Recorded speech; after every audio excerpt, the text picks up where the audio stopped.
Hello बच्चों, एक बार आपका पुनः आपके अपने यूट्यूब चैनल एकलव्य ज्ञान असली एकेडमी में स्वागत है।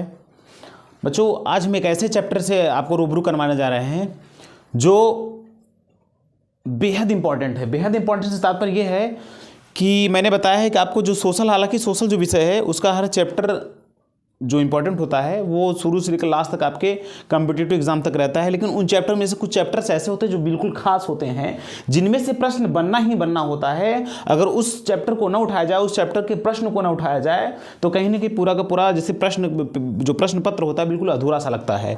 तो आइए आज हम लोग आपको एक ऐसे चैप्टर रूबरू करवाए जा रहे हैं जिसमें यदि जिनको निकाल दिया जाए उस खंड से, तो शायद वो इतिहास ही मतलब वो खंड ही गुम हो जाएगा।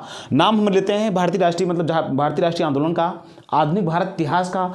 आधुनिक भारत इतिहास में एक ऐसे कालखंड से हम आपको रूबरू करवाने जा रहे हैं जो अगर जिनको हम निकाल दें तो कहीं ना कहीं हमारा जो आधुनिक भारत इतिहास है बिल्कुल शून्य हो जाएगा कहीं ना कहीं। ठीक है, तो वो व्यक्ति हैं, वो एक ऐसे धुरी हैं आधुनिक भारत के जिनका नाम है मोहनदास करमचंद गांधी, जिनको हम प्यार से बापू या फिर राष्ट्रपिता के नाम से भी जानते हैं। तो आइए आज हम आपको उनको जो उपाधियां प्राप्त थी उनके द्वारा, मतलब वे जो उपाधियां धारण किए हुए थे, मतलब कितने लोगों ने किन किन लोगों ने उनको क्या क्या उपाधियां प्रदान की थी, कौन कौन सी उपाधियां से उनको नवाजा था। साथ ही उनसे संबंधित उनके जन्म से लेकर उनकी मृत्यु तक जितने भी स्थल संबंधित हैं उनको मैं आपको मैप पे करवाने जा रहा हूं, क्योंकि मैप बेस्ड आपसे प्रश्न पूछा जाता है कि ये प्रॉपर प्लेस कहाँ पर है, ये स्थान कहाँ पर है, तो आपसे अक्सर पूछा जाता है, मैंने देखा है। तो उस चीज़ को मैं आज कवर करवाऊंगा। कवर करवाने से पहले थोड़ा सा पहले मैं आपको बता दूं कि जो गांधी जी का जो उद्भव हुआ भारतीय राजनीति में कुछ विशेष स्थिति में या विषम स्थिति में आप कह सकते हो कि एक ऐसे विषम स्थिति में हुआ था कि जब भारतीय राष्ट्रीय राजनीति में 1908 में जब अलीपुर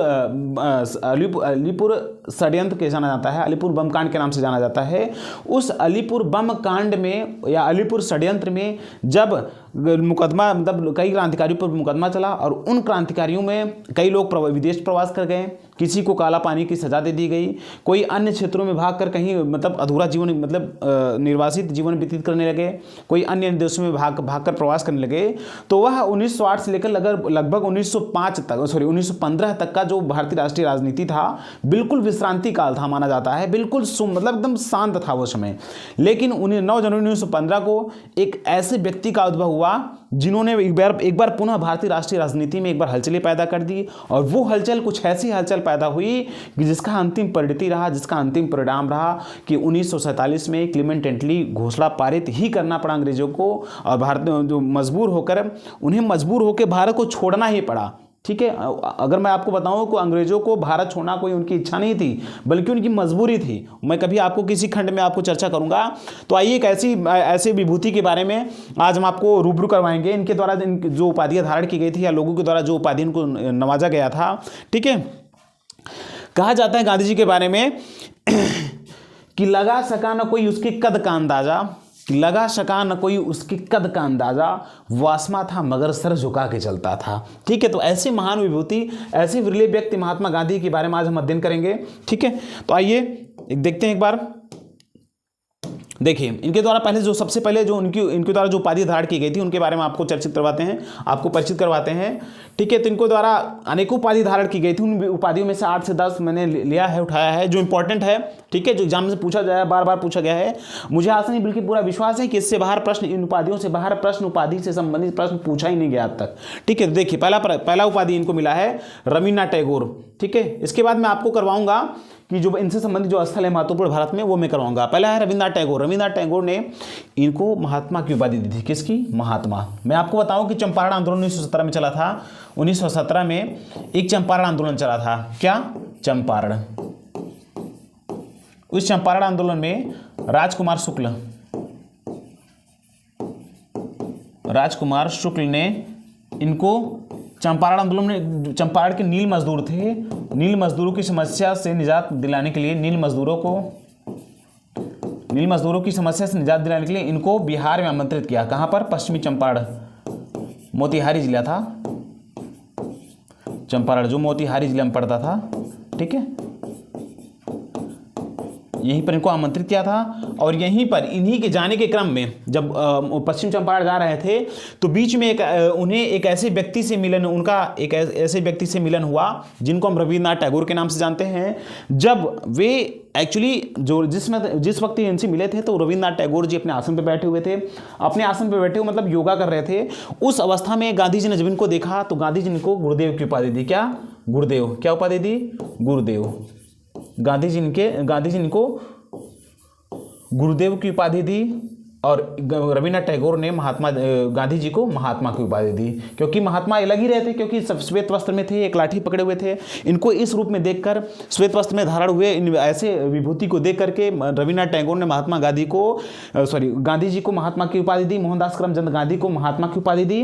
और जो महात्मा गांधी जी रविन्द्रनाथ टैगोर को आसन पे बैठे हुए, योगा पे बैठे हुए देख करके इनको गुरुदेव की उपाधि दिया। ठीक है, गुरुदेव की उपाधि से नवाजा। इस तरह से पहला उपाधि कंप्लीट हुआ। कब दिए थे? चंपारण आंदोलन के दौरान, जब नील मजदूरों की समस्या का समाधान ढूंढने के लिए, समाधान निकालने के लिए वो चंपारण जा रहे थे, तो उसी चंपारण के रास्ते में इनसे मुलाकात हुई। अगला प्रश्न देखते हैं कि खान अब्दुल गफ्फार खां जो पश्चिमी जो नमक सत्याग्रह चलाया गया, तो नमक सत्याग्रह के दौरान आपको बताऊं तो उत्तरी पश्चिमी सीमा प्रांत में एक लाल कुर्ता आंदोलन चला था। लाल कुर्ता आंदोलन का नेतृत्व या कमान संभाला था खान अब्दुल गफ्फार खां ने। तो खान अब्दुल गफ्फार खां ने इनसे प्रभावित होकर, क्योंकि इनको भी जो खान अब्दुल गफ्फार हैं इनको सीमांत गांधी के नाम से जाना जाता है। किस नाम से? सीमांत गांधी। एक साथ आपके कई प्रश्न हो जाएंगे।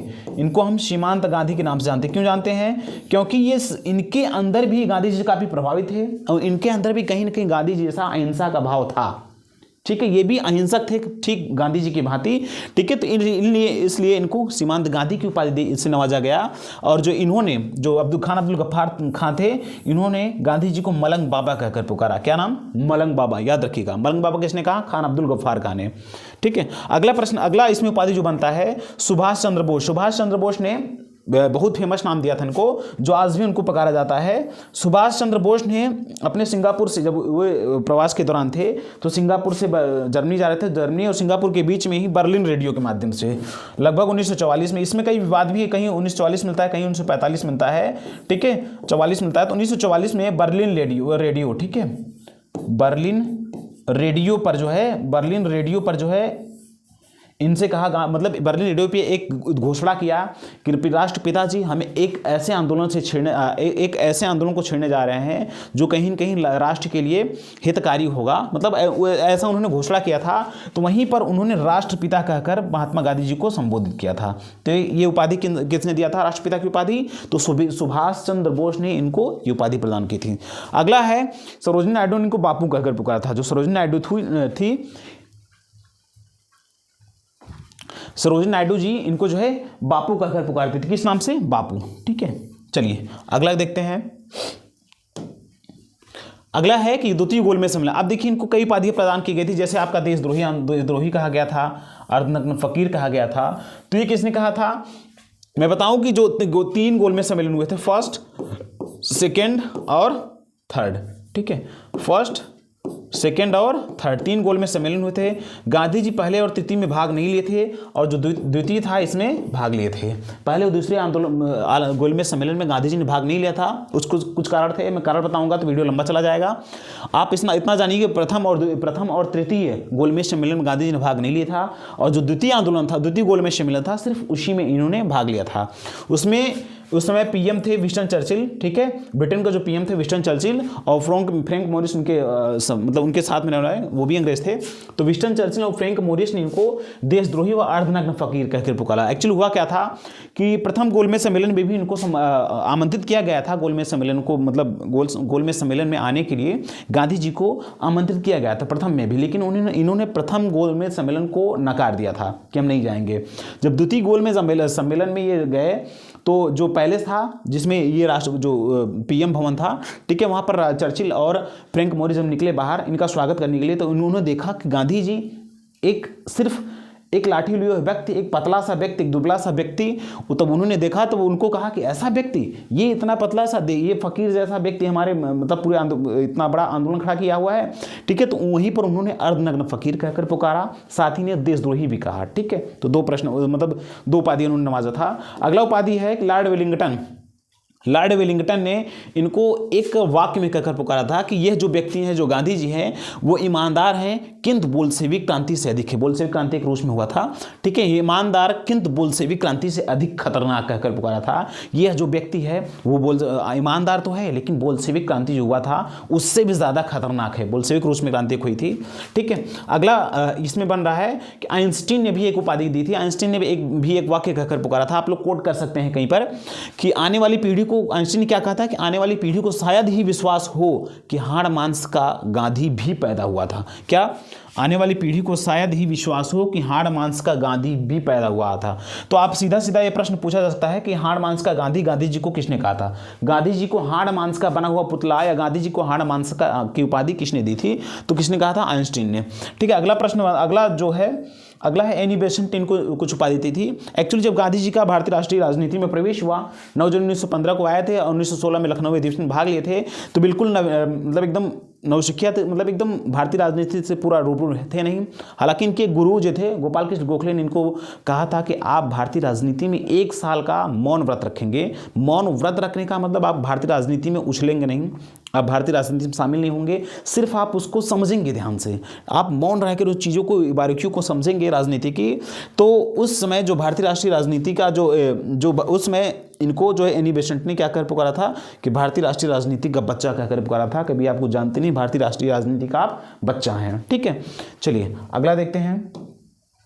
अगला है कि ब्रिटिश सार्जेंट। अब ब्रिटिश सार्जेंट नहीं बल्कि इनको ब्रिटिश सार्जेंट की उपाधि ही प्रदान की गई थी। मतलब गांधी जी को ब्रिटिश सार्जेंट की उपाधि प्रदान की थी। एक्चुअली हुआ क्या था कि द्वितीय विश्व युद्ध में जो सेकंड वर्ल्ड वार चल रहा था, तो सेकंड वर्ल्ड वार में ब्रिटिश ने भारतीयों को उस अपने तरफ में, अपने खेमे में शामिल करने के लिए, अपनी तरफ से सेना के रूप में इस्तेमाल करने के लिए उन्होंने गांधी जी को एक मोहरा बनाया। और गांधी जी को मोहरा बना करके जो भारतीय थे उन भारतीयों को अपने द्वितीय विश्व में अपनी तरफ से सैनिक के रूप में शामिल करवाने के लिए गांधी जी को प्रोत्साहित किया।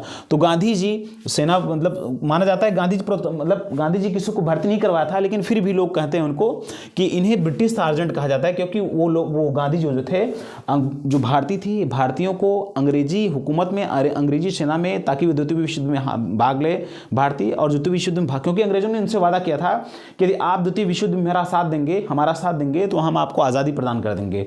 तो इसलिए गांधी जी ने कुछ भारतीयों को आमंत्रित किया कि आप भारतीय से, मतलब ब्रिटिश की तरफ से आप युद्ध कीजिए सेकेंड वर्ल्ड वार में, और उसका परिणाम ये होगा कि हमको आज़ादी प्राप्त होगी, ठीक है। इसलिए इनको क्या कहा गया? ब्रिटिश सार्जेंट कहा गया, ठीक है। ब्रिटिश सार्जेंट का मतलब होता है ब्रिटिश का एक तरफ से कहें, ब्रिटिश की तरफ से काम करने वाले लोग कहा गया, ठीक है। अगला है अनुयायियों द्वारा। इनके जो अनुयायी थे, ठीक है, गांधी जी के जो अनुयायी थे, इनको साबरमती के संत कहें, ठीक है। साबरमती के संत के नाम से इनको पुकारते थे, ठीक है। तो ये इनके द्वारा जो इनको जो प्राप्त समस्त उपाधियां थी, इससे बाहर प्रश्न नहीं बनता है, ठीक है। तो इनके द्वारा प्राप्त समस्त उपाधियां थी, ठीक है। तो ठीक है, आप इन उपाधियों को देख लीजिए। फिर अगला जो छोटा सा वीडियो होगा, क्योंकि हो सकता है वीडियो लंबा हो जाए तो आप लोग शायद देखते भी नहीं है, तो वीडियो बड़ा ना हो जाए, इसको ध्यान रखती हो। मैं जो इसका इन गांधी जी संबंधी जो महत्वपूर्ण स्थल हैं, हम आपको अगले वीडियो में प्रोवाइड करवा देंगे, ठीक है। लगे रहिए, अगले वीडियो का इंतजार कीजिए।